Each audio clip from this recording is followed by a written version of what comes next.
नमस्कार दोस्तों, मेरा नाम है रुद्राक्ष श्रीवास्तव और आपका स्वागत है हमारे चैनल आज के दिन क्यूरियोसिटी पर। आज हम पिछले वाले वीडियो का अगला टॉपिक लेके आए हैं।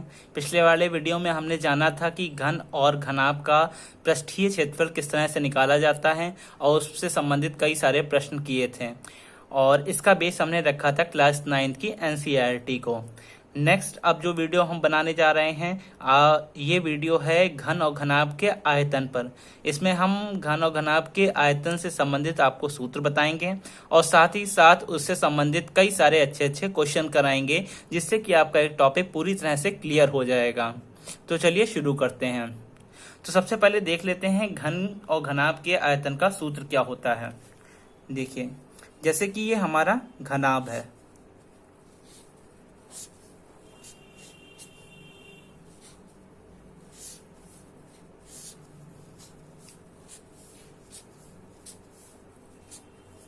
घनाभ में ये हमारी लंबाई है जिसे L कहते हैं, चौड़ाई है जिसे B कहते हैं और ये ऊंचाई है जिसे H कहा जाता है।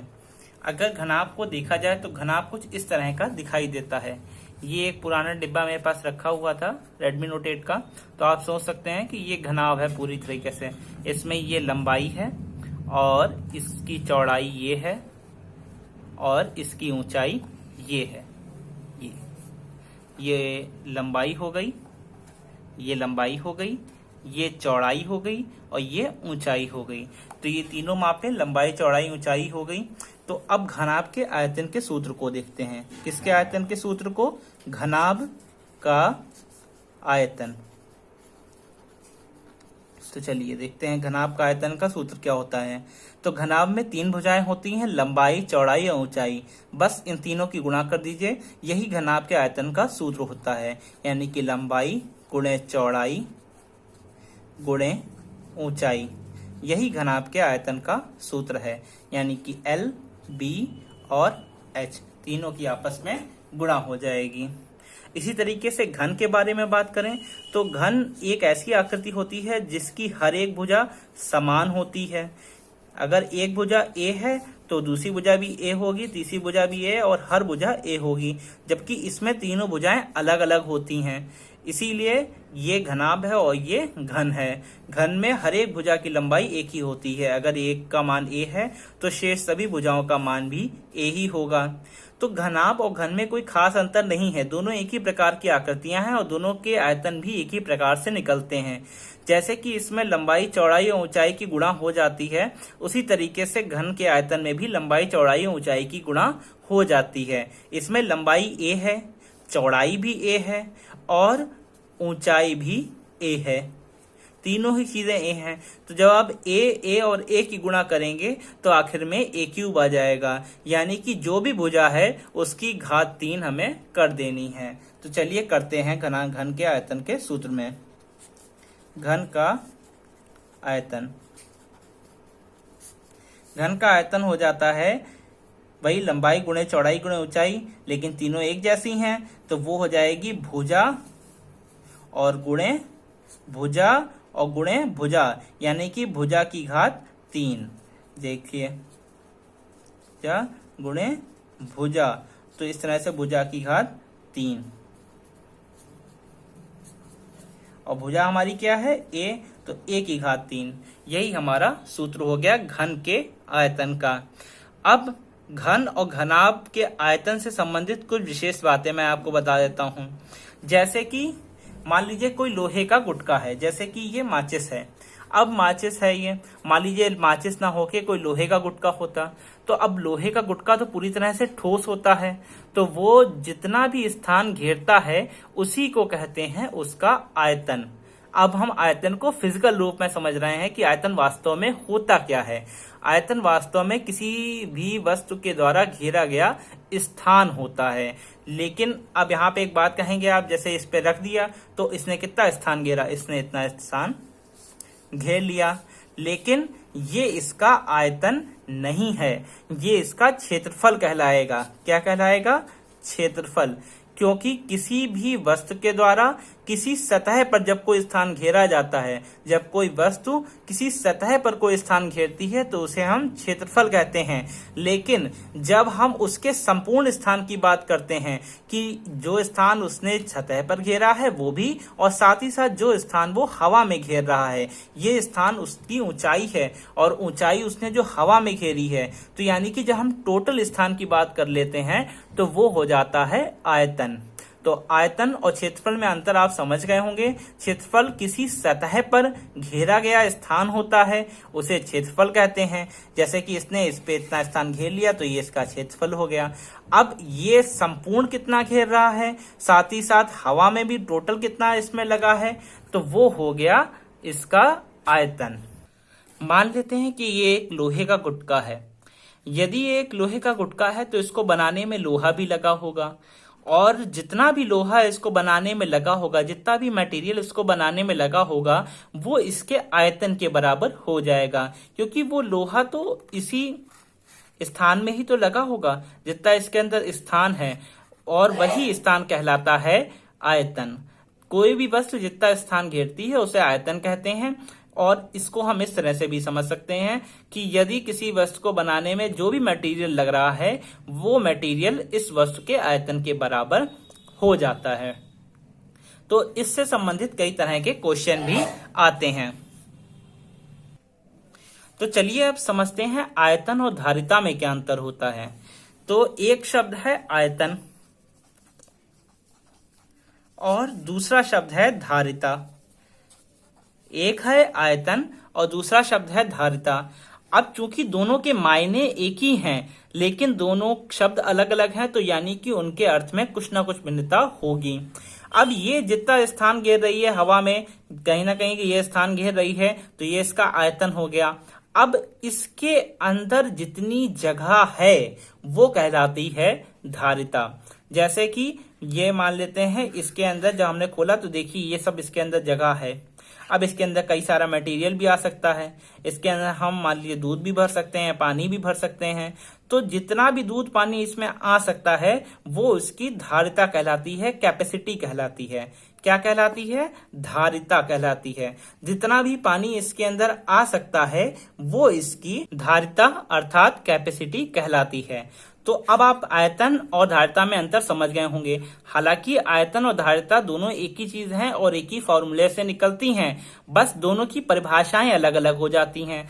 कि जैसे कि ये जितना स्थान घेर रहा है हवा में वो कहलाएगा इसका आयतन, और जितना इसके अंदर क्षमता है चीजों को रख लेने की वो कैपेसिटी कहलाएगी धारिता। इसीलिए धारिता को इंग्लिश में कैपेसिटी कहा जाता है।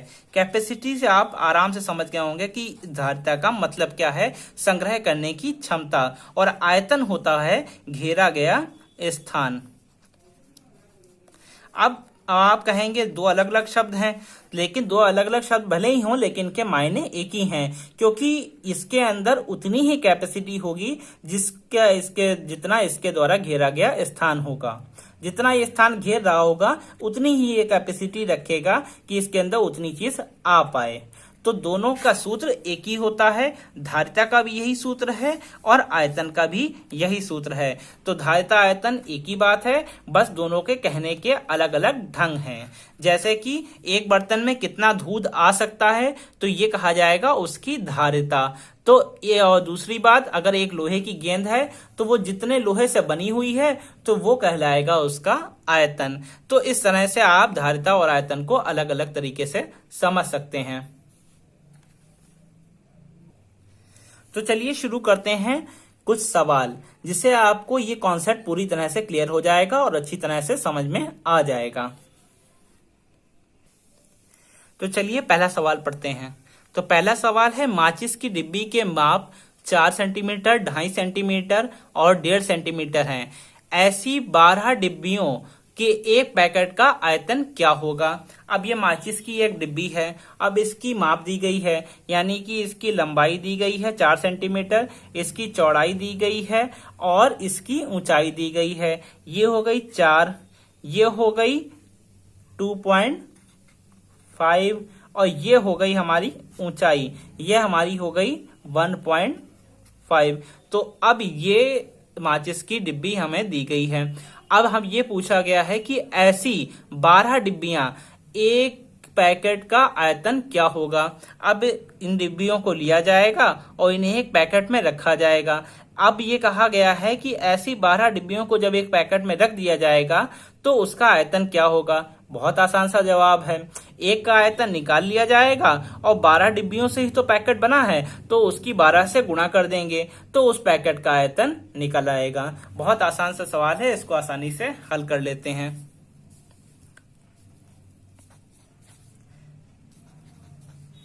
एक माचिस की डिब्बी का आयतन बराबर 4 गुणे 2.5 गुणे 1.5 लंबाई गुणे चौड़ाई गुणे ऊंचाई होता है, तो तीनों की गुणा कर लेंगे। जब हम तीनों की गुणा करेंगे तो इसका आंसर आ जाएगा 15 सेंटीमीटर क्यूब।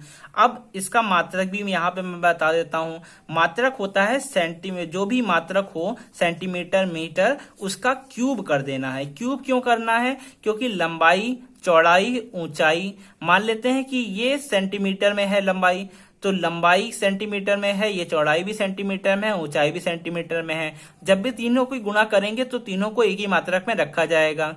तो जैसा कि आप जानते हैं कि x गुणे x, जब x की 3 बार गुणा की जाती है तो क्या हो जाता है x क्यूब। उसी तरीके से सेंटीमीटर की जब 3 बार गुणा की जाएगी तो क्या आ जाएगा सेंटीमीटर क्यूब। तो यानी कि जो भी मात्रक हो, मान लीजिए मीटर होता तो मीटर गुणे मीटर तो मीटर क्यूब आ जाता। इस तरह से जो भी मात्रक हो उसका क्यूब हमें कर देना है, तो यही आयतन का मात्रक हो जाता है।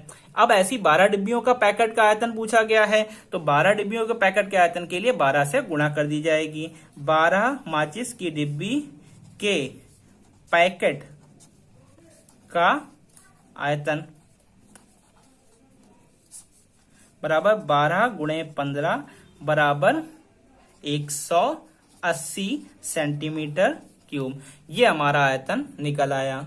तो चलिए बढ़ते हैं अगले सवाल पे।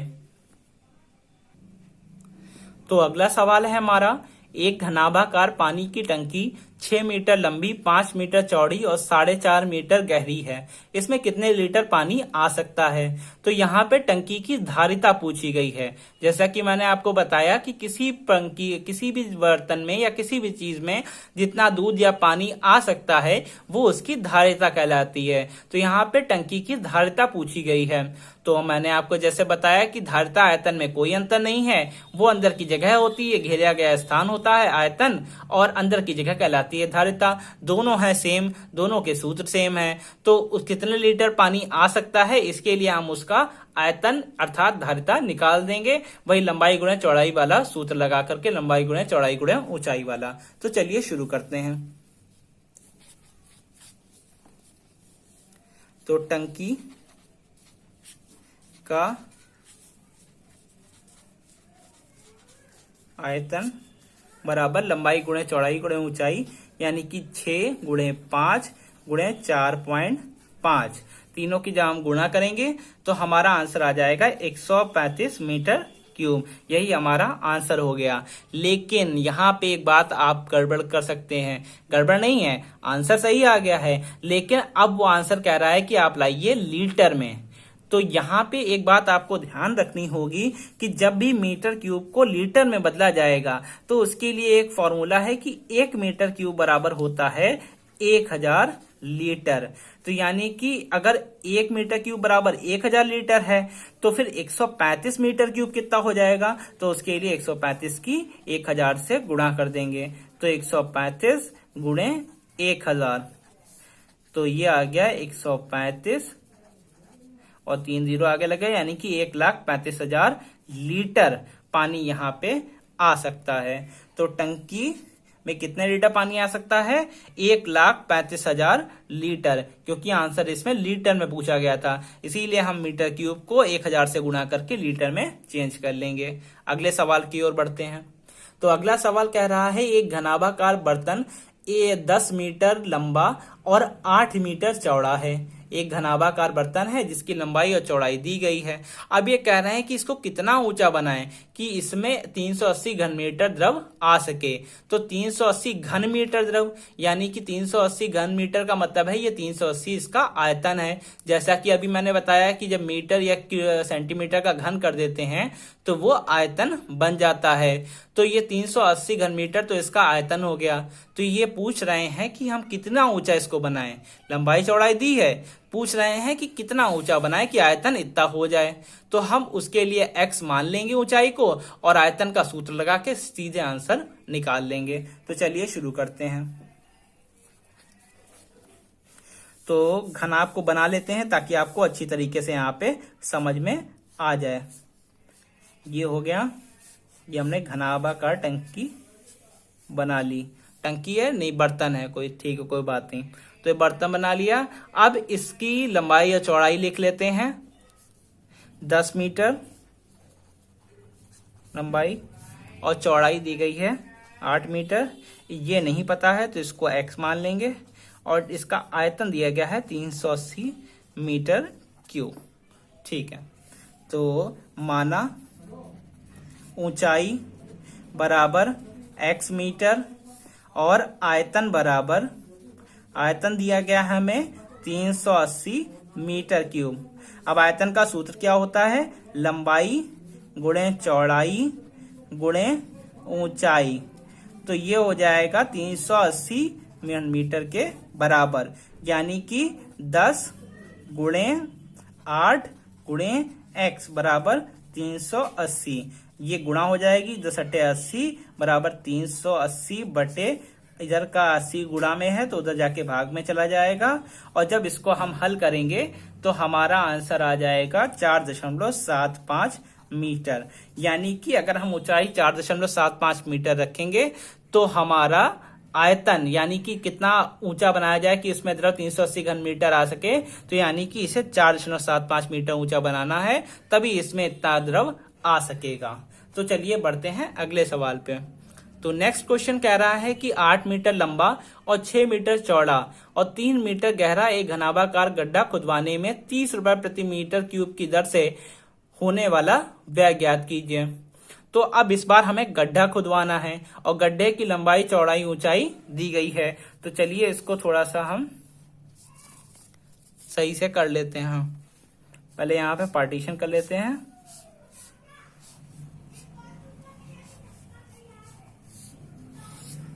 ठीक है, और यहाँ पे एक गड्ढा खुदवाना है। तो गड्ढा खुदवाना है, उसकी लंबाई चौड़ाई और ऊंचाई यहाँ पे दी गई है। ठीक है, 8 मीटर 6 मीटर और 3 मीटर, 3 मीटर इसकी गहराई है। मान लीजिए कि ये जमीन है आसपास और हमें इस तरह से गड्ढा खुदवाना है। तो यहाँ से मिट्टी निकाल के अलग वहां पे साइड में रख दी जाएगी इस तरह से। तो जब मिट्टी खोदी जाएगी तो इस तरह से गड्ढा खुद जाएगा। तो अब ये गड्ढा कह रहे हैं कि 30 रुपए प्रति मीटर क्यूब की दर से खुदवाना है, यानी कि 30 रुपए प्रति मीटर क्यूब। इस बात को जरा लिखते हैं, 30 रुपए प्रति मीटर क्यूब। प्रति मीटर क्यूब का मतलब क्या है? प्रति मतलब 1 और मीटर क्यूब मतलब आयतन। तो यानी कि 1 मीटर क्यूब आयतन के लिए कितने रुपए खर्च हो रहे हैं? 30 रुपए। 30 रुपए प्रति मीटर क्यूब का मतलब है कि 1 मीटर क्यूब आयतन खुदवाने के लिए 30 रुपए खर्च हो रहे हैं। तो यानी कि अगर इसका टोटल आयतन निकाल लिया जाए और उससे हम गुणा कर दे 30 की, तो इससे हमें यह पता चल जाएगा कि पूरा गड्ढा खुदवाने में कितना रुपया खर्च हो रहा है। 30 रुपए प्रति मीटर क्यूब मतलब 1 मीटर क्यूब के लिए 30 रुपए खर्च हो रहे हैं। अगर पूरे गड्ढे का आयतन से गुणा कर दें तो पूरे गड्ढे के लिए रुपए निकल आएंगे। जैसा कि एक पेन की कीमत याद होती है तो 10 के निकालने के लिए उससे गुणा कर देते हैं, वही सेम मेथड यहाँ पे भी अप्लाई हो जाएगा। तो लगा लेते हैं, बहुत आसान सवाल है। तो गड्ढे का आयतन, गड्ढे का आयतन हो जाएगा 8 गुणे 6 गुणे 3, यानी कि 8 छंग 48। और जब 48 की 3 से गुणा की जाएगी, 3 × 24 का 4 से लगा 2, 3 × 12 2 14, 144 मीटर क्यूब आ जाएगा। तो 1 मीटर क्यूब के लिए पैसा लग रहा था 30 रुपए, तो 144 मीटर क्यूब के लिए पैसा लग जाएगा 30 गुणे 144। तो इसका आंसर आ जाएगा 4320 रुपए। ये हमारा आंसर आ गया। कितने रुपए? 4320। यानी कि गड्ढा खुदवाने के लिए 4320 रुपए लगेंगे। ये हमारा चौथा सवाल भी पूरा हो गया। तो नेक्स्ट सवाल की ओर बढ़ते हैं। ये सवाल इसी में आ जाएगा उम्मीद है, नहीं तो फिर इसके नेक्स्ट पेज पे हम लोग ले जाएंगे। ठीक है, तो नेक्स्ट क्वेश्चन है, एक घनाभाकार टंकी की धारिता 50,000 लीटर पानी की है। यदि इस टंकी की लंबाई और गहराई क्रमशः 2.5 मीटर और 10 मीटर है तो इसकी चौड़ाई ज्ञात कीजिए। तो फिर से वही घनाभाकार टंकी है। चलो घनाभाकार टंकी बना लेते हैं साइड में। इस तरह से चित्र जो बना लिया करिए। तो इस चित्र से बनाने से क्या होगा, आपको सवाल बहुत अच्छी तरह से समझ में आ जाएगा। अब ये घनाभाकार टंकी इस प्रकार की है। इसकी लंबाई दी गई है 2.5 मीटर और गहराई दी गई है 10 मीटर, क्योंकि टंकी ज्यादा गहरी होती है। गहराई दी गई है 10 मीटर और लंबाई दी गई है 2.5 मीटर। अब इसकी चौड़ाई ज्ञात करनी है और इसका आयतन भी दिया गया है कि इसमें 50,000 लीटर पानी आ जाता है। ठीक है, तो माना चौड़ाई बराबर x। इसको भी बिल्कुल इसी सवाल की तरह लगाएंगे जैसे कि दोनों आयतन को बराबर कर दिया था, सेम उसी तरीके से इसमें भी करेंगे और हमारा आंसर आ जाएगा। लेकिन इस सवाल और इस सवाल दोनों में एक पेंच है, दोनों में एक अलग चीज है। क्या अलग चीज है वो इस सवाल में आपको अभी समझ में आएगा। यहाँ पे आप जब देखते हैं कि ये लंबाई 10 मीटर दी गई है और लंबाई 2.5 मीटर दी गई है और गहराई 10 मीटर दी गई है और आयतन लीटर में दिया गया है। जब आप यहाँ से लंबाई गुणे चौड़ाई गुणे ऊंचाई करेंगे तो मीटर क्यूब में आ जाएगा, क्योंकि तीनों मीटर में होंगे। x मीटर लंबाई है तो आयतन क्या हो जाएगा, लंबाई गुणे चौड़ाई गुणे ऊंचाई, यानी कि 2.5 गुणे x गुणे 10, यानी कि 10 से इसकी गुणा हो जाएगी तो 25x metre cube, 25x metre cube आयतन आ गया। और आयतन दे किसमें रखा है, लीटर में। तो ये बात ध्यान रखिए, दो चीजें तभी बराबर होंगी जब उनके मात्रक भी बराबर होंगे। अगर मात्रक बराबर नहीं है तो पहले मात्रक बराबर करिए, फिर उनको बराबर करने के बाद में तब आप आंसर निकाल पाएंगे। तो इस आयतन जो 50,000 लीटर दिया हुआ है, इस आयतन को हम पहले चेंज करेंगे मीटर क्यूब में। जैसे कि पिछले सवाल में हमने देखा था कि 1 मीटर क्यूब बराबर होता है 1000 लीटर के। तो 1 लीटर किसके बराबर होगा, तो यहाँ पे हम मान सकते हैं कि गुणे में 1 है। तो जब अगर 1 गुणे में मान सकते हैं तो इसके गुणे में जो 1000 है वो अगले वाले के नीचे चला जाएगा। तो यानी कि इधर बचेगा 1 लीटर और इधर आ जाएगा 1/1000। इसको सही कर लेता हूं मैं, 1/1000 मीटर क्यूब। तो साफ साफ इसको इधर लिख देता हूं, तो 1 लीटर बराबर हो गया 1/1000 मीटर क्यूब। अब इसी फॉर्मूले का हम यूज करेंगे और आयतन को चेंज कर लेंगे मीटर क्यूब में और उसके पश्चात दोनों आयतनों को बराबर कर देंगे। चलिए करते हैं। तो आयतन दिया गया, आयतन कितना दिया गया है, 50,000 लीटर, यानी कि 50,000 बटे 1000 मीटर क्यूब। आया समझ में? तो ये हो गया, कट गया, तो यानी कि 50 मीटर क्यूब आयतन हमारा आ गया। अब दोनों आयतनों को आपस में बराबर कर देंगे। तो चलिए बराबर करते हैं। तो पिछला वाला आयतन दिया हुआ था 25x मीटर क्यूब और इस बार का आयतन है 50 मीटर क्यूब। दोनों को आपस में बराबर कर लेते हैं। चलिए बराबर करते हैं। तो जब आयतन को बराबर किया तो हमारा आ गया 25x मीटर क्यूब बराबर 50 मीटर क्यूब, यानी कि 25 दूना 50, x का मान आ गया 2 मीटर, यानी कि हमारी चौड़ाई कितनी आ गई 2 मीटर। यही हमारा आंसर है। तो इस सवाल से हमें ये सीखने को मिला कि जब तक दोनों के मात्रक बराबर नहीं हो जाएंगे आयतन के, तब तक उनको बराबर नहीं कर सकते हैं। इसीलिए लीटर को पहले हमने मीटर क्यूब में चेंज कर लिया, उसके पश्चात दोनों को बराबर किया और हमारा आंसर आ गया।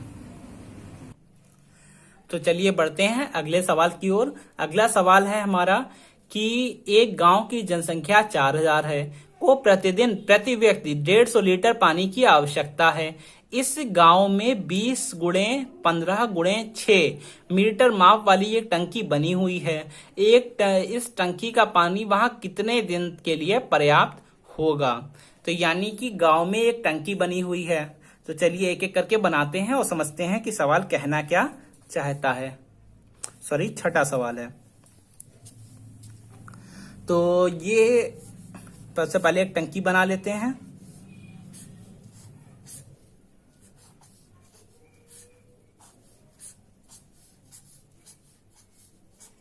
टंकी के बारे में कहा गया है कि वो 20 मीटर, भी बड़ा अच्छा सवाल है, 20 मीटर, 15 मीटर और 6 मीटर। ठीक है, तो ये टंकी की माप हो गई। और एक गांव जिसकी जनसंख्या कितनी दी गई है? जनसंख्या दी गई है 4000। और प्रति व्यक्ति कितना जरूरत पड़ता है 1 लीटर पानी, कितना पानी जरूरत पड़ता है एक दिन में? तो 150 लीटर पानी जरूरत पड़ता है प्रति दिन, प्रति व्यक्ति के हिसाब से। मतलब एक व्यक्ति एक दिन में 150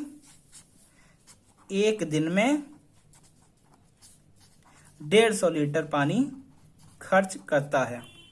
तो एक व्यक्ति एक दिन में 150 लीटर पानी खर्च करता है। तो ये पूछा जा रहा है कि टंकी के अंदर जितना पानी भरा हुआ है वो पानी पूरे गांव के लिए कितने दिन के लिए पर्याप्त होगा। तो अब यहाँ पे सबसे पहले तो हम टंकी के पानी का आयतन निकाल लेंगे। तो इससे तो हमें ये पता चल जाएगा कि टंकी में आखिर पानी है कितना। तो सबसे पहले तो नंबर 1 काम होगा कि इसका आयतन निकालना है। ठीक बात। फिर हम देखेंगे कि एक व्यक्ति एक दिन में 150 लीटर पानी खर्च करता है, तो 4000 व्यक्ति कितना खर्च करेंगे। तो इससे ये होगा कि गांव में एक दिन में जितना पानी खर्च हो रहा है ये बात हमको पता चल जाएगी। क्योंकि एक व्यक्ति 150 खर्च करता है तो 4000 से गुणा करके 4000 व्यक्ति कितना खर्च करेंगे ये निकाल लेंगे। तो उससे हमें यह पता चल जाएगा कि गांव में कितना पानी टोटल एक दिन में खर्च हो रहा है। तो चलिए पहले ये दोनों काम निकाल लेते हैं। सबसे पहले टंकी का आयतन निकालते हैं।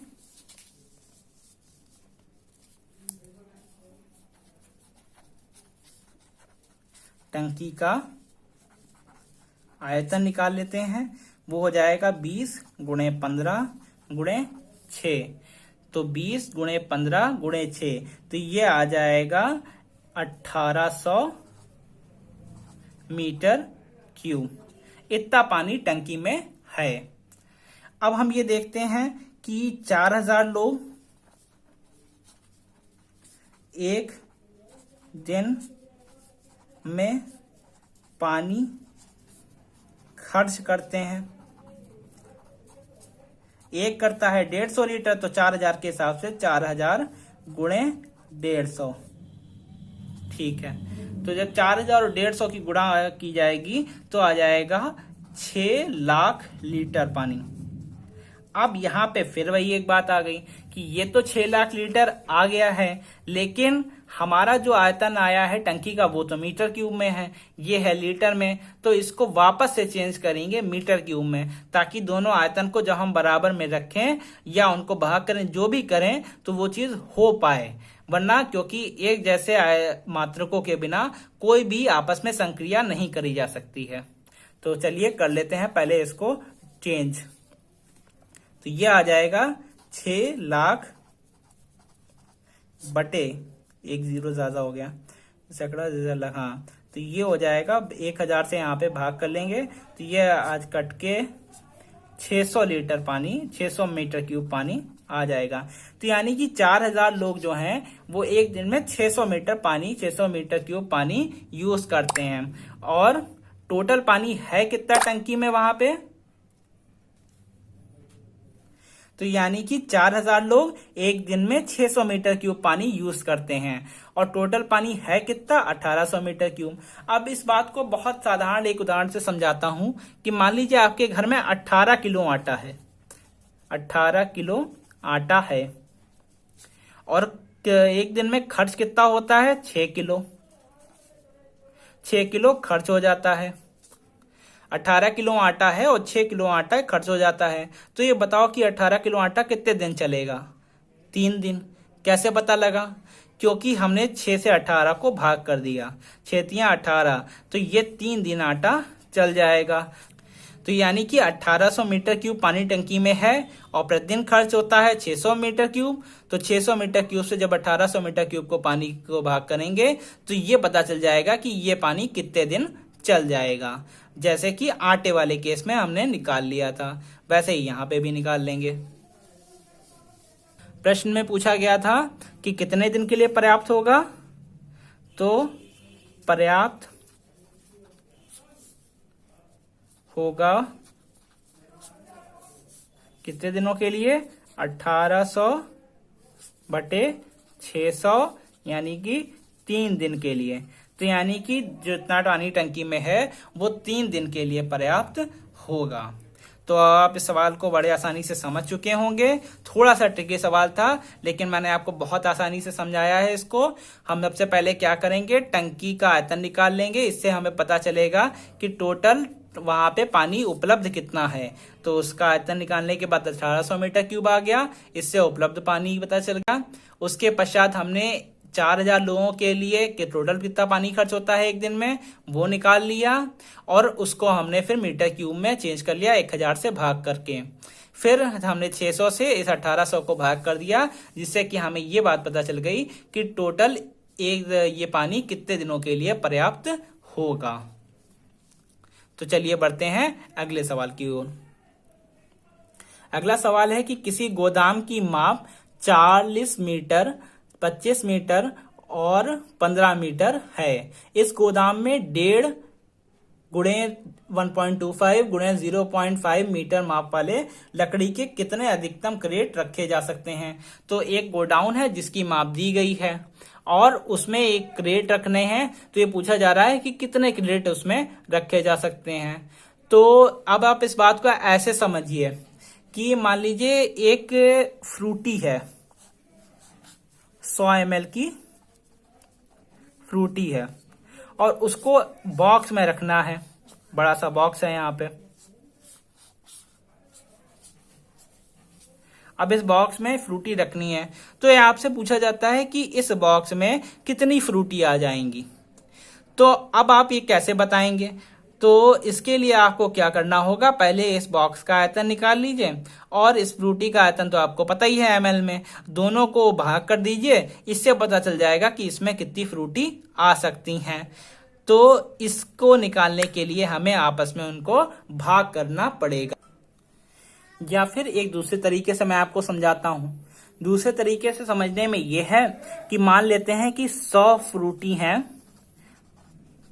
जिनसे ये पूरा भर जाएगा। जब हम 100 फ्रूटी ऐसे ऐसे करके रख देंगे तो वहां पे पूरा ये भर जाएगा। तो अच्छा, जब 100 फ्रूटी से पूरा खचाखच ये भर गया तो इन सारी फ्रूटियों ने इसके अंदर जितना आयतन था वो घेर लिया। तो यानी कि उन 100 फ्रूटियों का जो टोटल आयतन होगा वो इसके आयतन के बराबर हो जाएगा। सारी फ्रूटियां रखी गई और फ्रूटी ने आयतन उसमें घेर लिया। जैसे कि ये डिब्बा खाली है, इसमें एक एक करके एक फ्रूटी यहाँ, दूसरे यहाँ, तीसरी करके ऐसे सारी फ्रूटी रखी गई और सारी फ्रूटियों ने इसका पूरा स्थान घेर लिया। तो उन फ्रूटियों का जो टोटल आयतन होगा वो इस डिब्बे के आयतन के बराबर हो जाएगा। तो एक फ्रूटी 100 ml की है और टोटल है कितनी फ्रूटी? 100। तो 100 से गुणा कर देंगे तो ये टोटल आयतन निकल आया और ये डिब्बे के आयतन के बराबर हो जाएगा। किसके आयतन? डिब्बे के आयतन के बराबर हो जाएगा। तो यानी कि ये जो संख्या है ये क्या है? 100 संख्या। और ये उसका आयतन है। तो संख्या निकालने के लिए हम क्या करेंगे, संख्या अगर इसको इधर रखें तो ये जो एक फ्रूटी का आयतन है वो 10 के नीचे पहुंच जाएगा। तो डिब्बे का आयतन बटे एक फ्रूटी का आयतन। तो यानी कि इस संख्या को निकालने के लिए हमने क्या किया, हमने डिब्बे के आयतन को फ्रूटी के आयतन से, एक फ्रूटी के आयतन से भाग कर दिया। तो आप बहुत आसानी से समझ गए होंगे। तो अगर 100 फ्रूटी से ये डिब्बा पूरा भर जाता है तो 100 फ्रूटी का आयतन डिब्बे के आयतन के बराबर होगा। इस तरह से हमारी एक इक्वेशन बन गई। और उस इक्वेशन में जब हमने देखा कि एक फ्रूटी का आयतन जो है उसको हम नीचे पहुंचा देते हैं तो उससे निकल आती है संख्या। तो इस तरह से संख्या का एक पूरा सूत्र बन गया। और ये बात आप गांठ बांध लीजिए कि जब भी कोई किसी बड़े आयतन को दिया गया है, उसमें पूछा गया है कितने डिब्बे आ सकते हैं, जैसे कि एक गोडाउन दिया गया है, पूछा गया है कि उसमें उस नाप की कितनी क्रेटें रखी जा सकती हैं, तो उसके लिए सिंपली यही करिए कि गोडाउन का आयतन निकाल लीजिए और एक क्रेट के आयतन से उसको भाग कर दीजिए, जैसा कि इस सवाल में आपको करना है। इस फ्रूटी वाले उदाहरण से आप आसानी से समझ गए होंगे कि आपको आखिर करना क्या है। आपको गोदाम के आयतन को एक क्रेट के आयतन से भाग कर देना है। तो चलिए करते हैं। तो गोदाम का आयतन बराबर, गोदाम का आयतन बराबर 40 गुणे 25 गुणे 15, यानी कि वही लंबाई गुणे चौड़ाई गुणे ऊंचाई। जब आप इसको हल करेंगे तो आपका आंसर आ जाएगा 15,000 मीटर क्यूब। अब उसी तरीके से हम एक क्रेट का आयतन निकाल लेंगे। क्रेट का आयतन निकाल लेंगे। एक क्रेट का आयतन हो जाएगा, तीनों की गुणा कर देंगे। तीनों की गुणा मतलब 1.5 गुणे 1.25 गुणे 0.5। इसको गुणा करने के बाद में आ जाएगा 0.9375 मीटर क्यूब। ठीक है, तो हमने गोडाउन का आयतन निकाल लिया, एक क्रेट का आयतन निकाल लिया। तो क्रेटों की संख्या निकालने के लिए हम गोडाउन के आयतन को और एक क्रेट की संख्या से भाग कर देते हैं। तो क्रेटों की संख्या बराबर गोदाम का आयतन बराबर एक क्रेट का आयतन, यानी कि 15,000 बटे 0.9375। जब आप इसको भाग करेंगे तो आखिर में आंसर 16,000 क्रेट आ जाएगा, यानी कि 16,000 आ जाएगा। 16,000 का मतलब कि उसमें, उस गोडाउन में 16,000 क्रेटें रखी जा सकती हैं। इस तरह से ये सवाल लग गया। तो चलिए बढ़ते हैं अगले सवाल की ओर। मेरी पूरी कोशिश ये रहती है कि आप सवाल से संबंधित पूरा कॉन्सेप्ट समझ जाएं, ना कि वो सवाल समझें बल्कि उसका पूरा कॉन्सेप्ट समझ जाएं। इसीलिए चलिए शुरू करते हैं अगले सवाल को। अगला सवाल है कि 12 सेंटीमीटर भुजा वाले एक ठोस घन को बराबर आयतन वाले 8 घनों में काटा गया है। तो एक बड़ा ठोस घन है जिसको 8 घनों में काटा गया है। अब वो ध्यान रखिए कि घनाभ नहीं है, घन है। घन का मतलब यह है कि उसकी हर एक भुजा आपस में बराबर होगी। तो ये घन है और इसकी भुजा अगर एक ए है तो सारी भुजाएं भी ए ही होंगी। क्योंकि ये बड़ा घन है इसके लिए हम भुजा को कैपिटल ए मान लेते हैं। और इसी तरीके से इसको काटा गया है और काटकर 8 छोटे घन बराबर के बनाए गए हैं। क्योंकि घन आपस में बराबर के हैं, जैसे ये छोटा घन बनाया गया, सेम टू सेम ऐसा ही दूसरा भी बना दिया गया, सेम टू सेम तीसरा चौथा काट के ऐसा ही बना दिया गया। अब सभी बराबर के घन हैं, तो यानी कि अगर एक की लंबाई हमने ए मानी है तो ऐसे जितने 8 घन होंगे उन सभी की लंबाई भी ए ही होगी।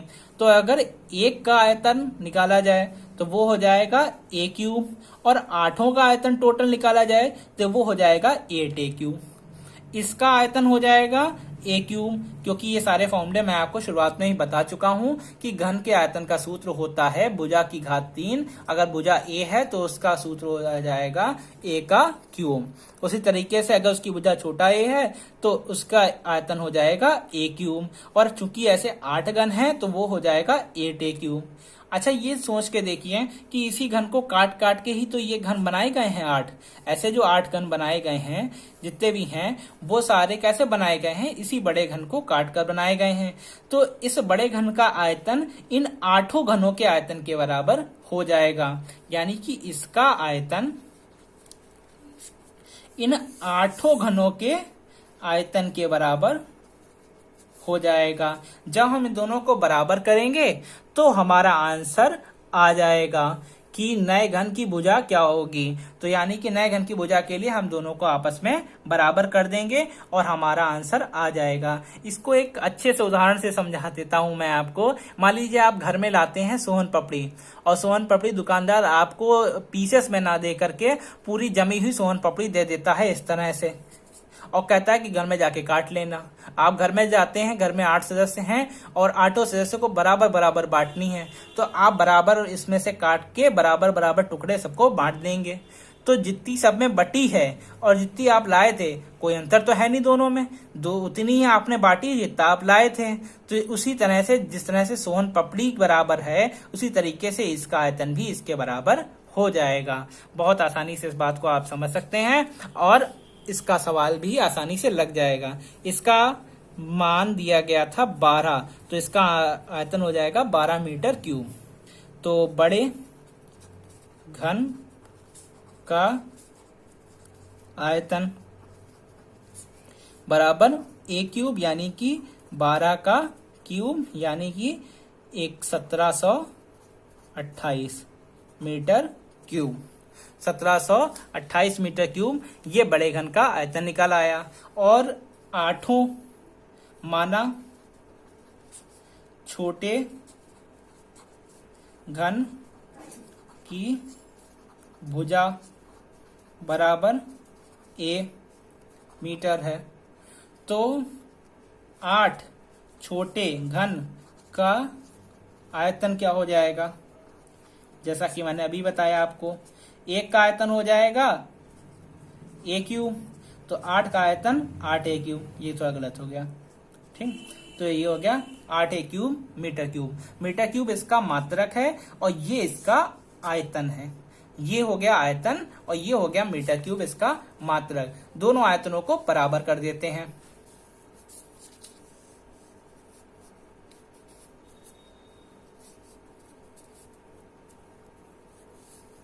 प्रश्नानुसार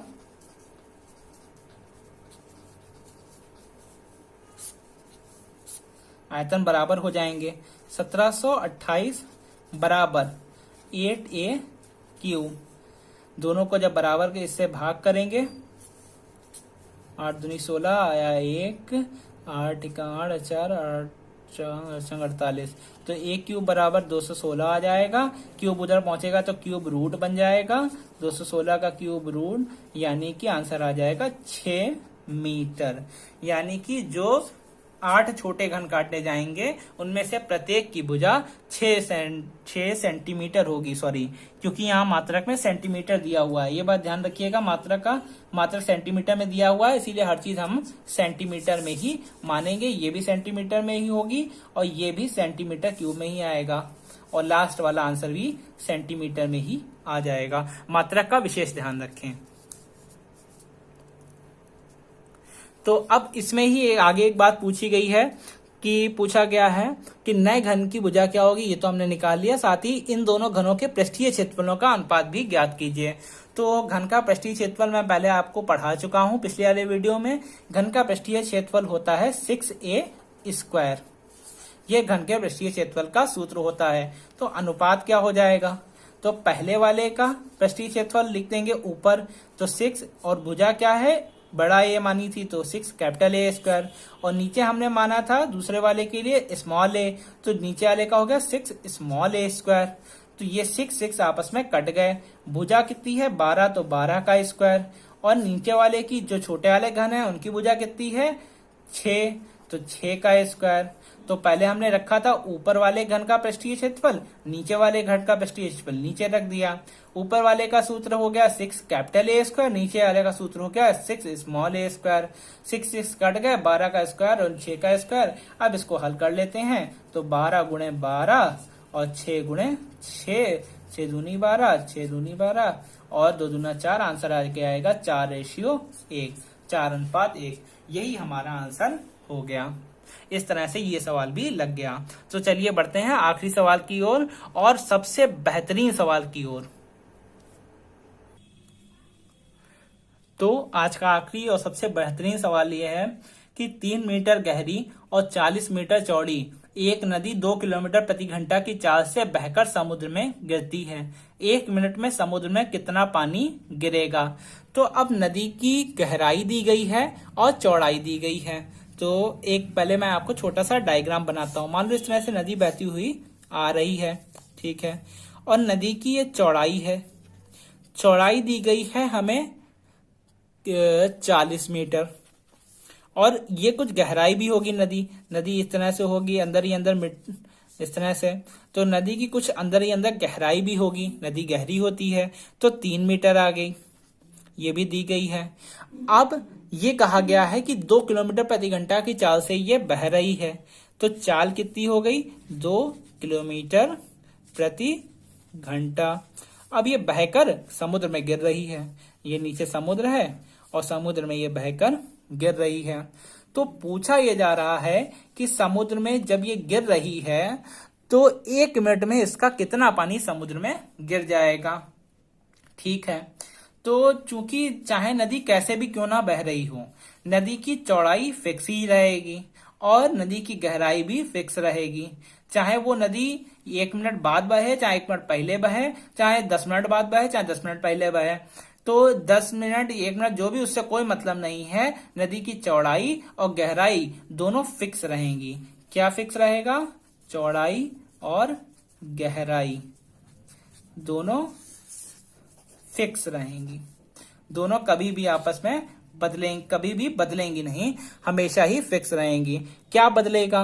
नदी की लंबाई बदलेगी। अगर हम 1 सेकंड की बात करें तो 1 सेकंड में वो कम दूरी तय कर रही होगी, 1 मिनट में ज्यादा दूरी तय कर रही होगी, 1 घंटे में और ज्यादा दूरी तय कर रही होगी। तो 1 मिनट में जितना पानी यहां से गुजरेगा, यानी कि 1 मिनट में जितना पानी यहां से जाएगा, उसी का आयतन हमको निकालना है।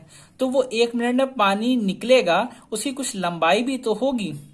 यानी कि जैसे मान लो इतना पानी अगर निकल जाता है, इतना पानी 1 मिनट के अंदर यहाँ पे आते थे, बहते बहते निकल जाता है। नदी तो लगातार बह रही होगी।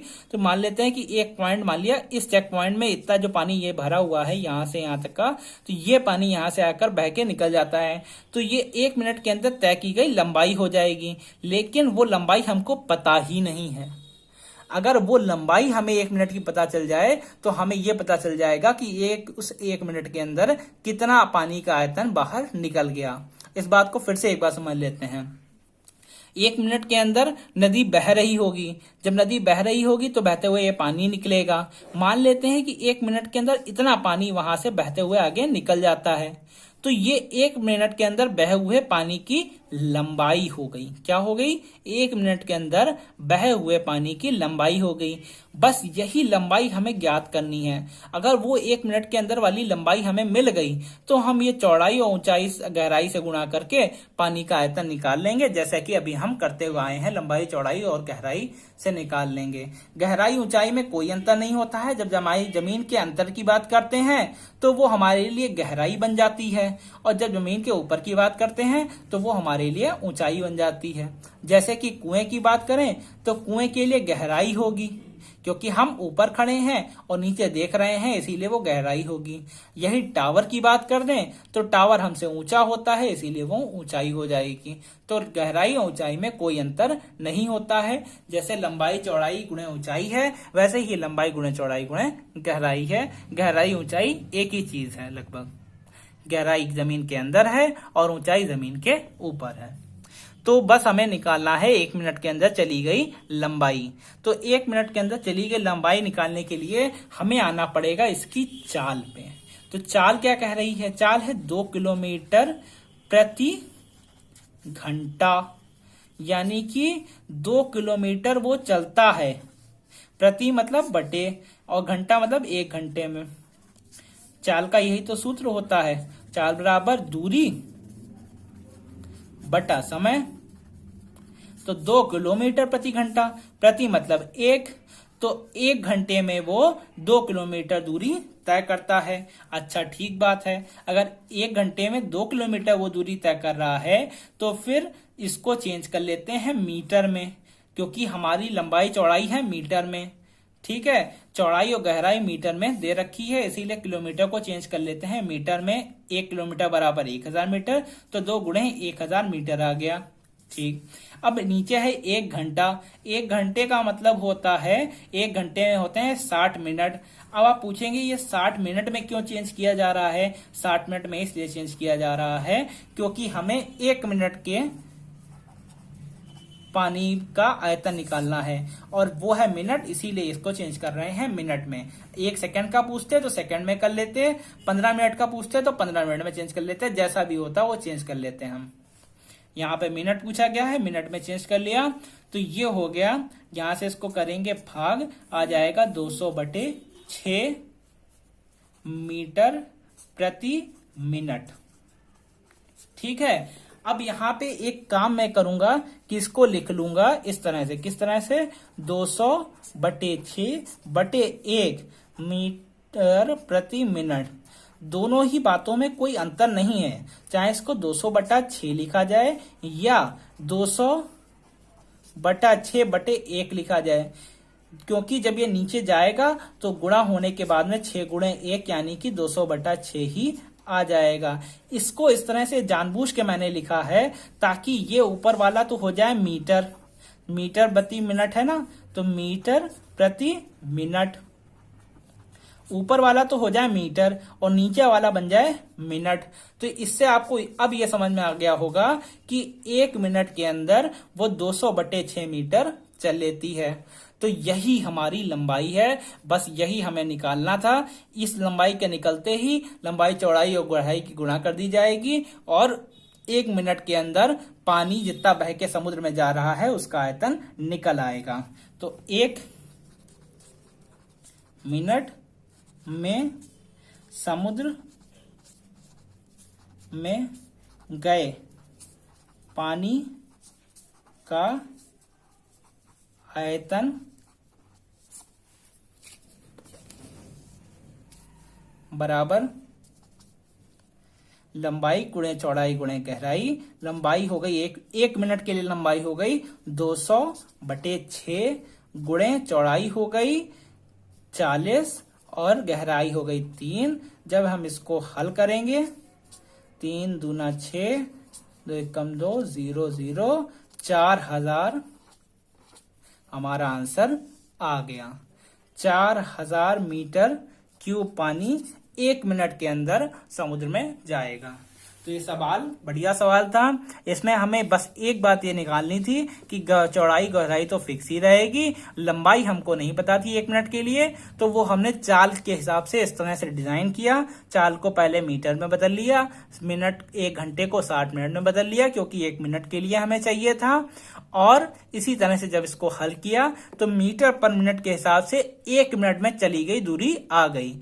यही 1 मिनट में चली गई दूरी इसकी लंबाई बन गई, और वो लंबाई की हमने गुणा करके, लंबाई गुणे चौड़ाई गुणे गहराई करके हमारा आंसर 4000 मीटर क्यूब निकाल लिया। तो इस तरह से ये पूरी एक्सरसाइज भी कंप्लीट हो गई और आज आपका घन और घनाभ का पूरा चैप्टर भी कंप्लीट हो गया। घन और घनाभ का पिछले चैप्टर में हमने आपको पढ़ा दिया था पृष्ठीय क्षेत्रफल, और इस वाले चैप्टर में पढ़ा दिया है आयतन। तो इस तरह से ये पूरा चैप्टर क्लियर हो गया है। नेक्स्ट चैप्टर में किसी और टॉपिक पे बात करेंगे। हमारे चैनल को लाइक करें, सब्सक्राइब करें और शेयर करें, और अपना सपोर्ट हमारे साथ बनाए रखें। Thank you.